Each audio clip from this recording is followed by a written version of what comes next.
This is the introduction to Chapter 10, American Cinema in the 1950s.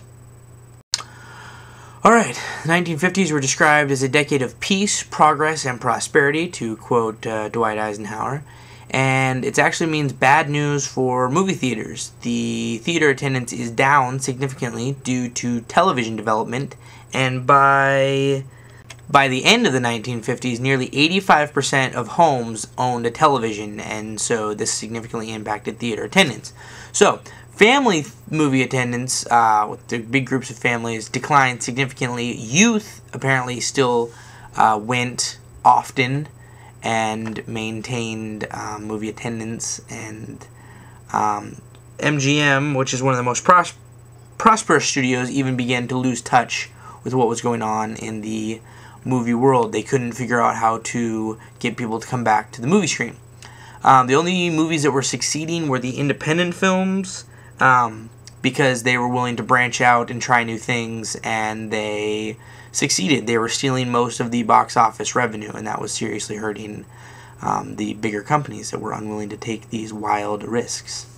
So there was a dude who tried to invent a new screen. It was basically like the premise of reversing a periscope.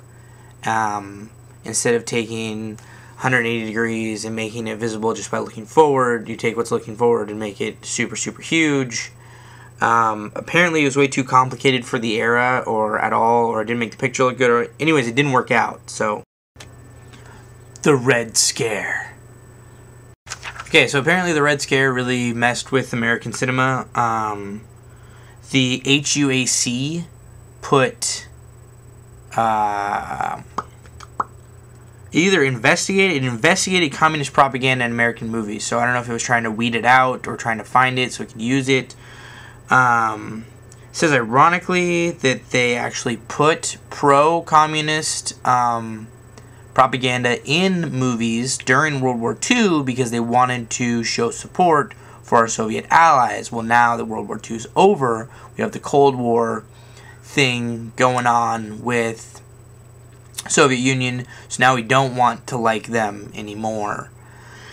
Yeah, then we have this like whole witch hunt thing. You know, everybody's accusing everybody else of being a communist, except nobody can prove it to anybody else, and that's bad. And then we have a couple of movies that emerge from this.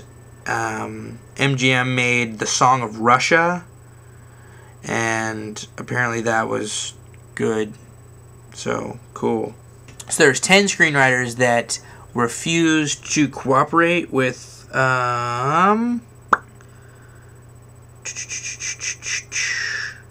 Congress. And so they were jailed. And when they got out of jail, they were blacklisted by the entire industry. 10 screenwriters. I'd list them, but it's unimportant. It's 239, page 239 in our book.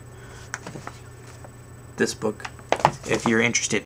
Okay, so to quote our book again, a new genre is born, social realism, and to quote, if the major achievements of pre-World War II in American cinema were comedy and stylized genre films, then the post-war era excelled at realism. So we have the birth of realism and social realism and neo-realism all emerging out of the 1950s era. We also have other actors. We have actors emerging. We have Jimmy Stewart here, I see, which I like a lot. And other actors.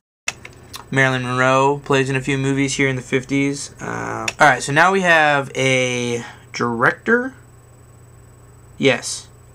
Filmmaker. Whatever. Director, producer, I don't know, whatever. Fred Zinnemann.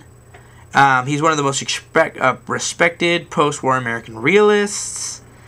He made From Here to Eternity, The Nun's Story, A Man for All Seasons.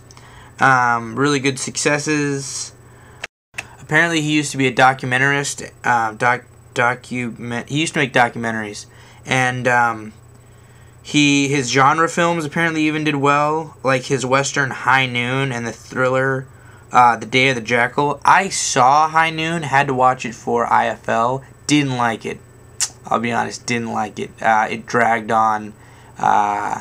Didn't like it. It wasn't even so much that it just dragged on. It was just like there was no point.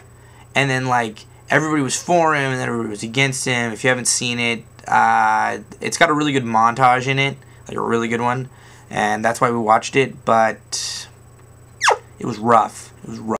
Apparently, Zinnemann used some really good camera angles, some really good shots. Used a sensuous crane shot in the film called From Here to Eternity. Apparently, that was new. That was exciting.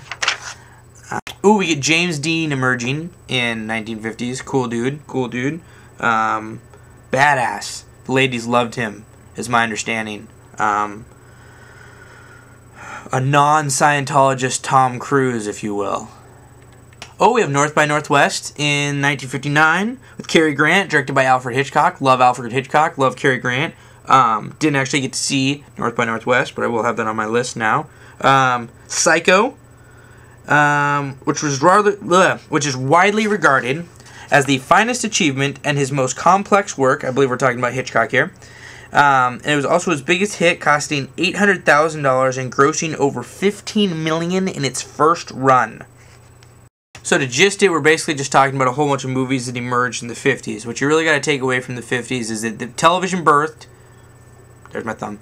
Television birthed, so you have to remember that, and that's why there was a decline. And then these independent filmmakers kind of started emerging because these wild plots and these new stories is what people liked, and that's what really stole the box office hits. And you couldn't watch those at home, so you had to pull yourself out to go to the theater to watch these. So those two things keep in mind, and you're pretty much just going to have to read about all the movies that came out in the 50s if you need to. I mean, so anyways, that is the conclusion for Cinema in the 50s, Chapter 10, for Development of Film Lit.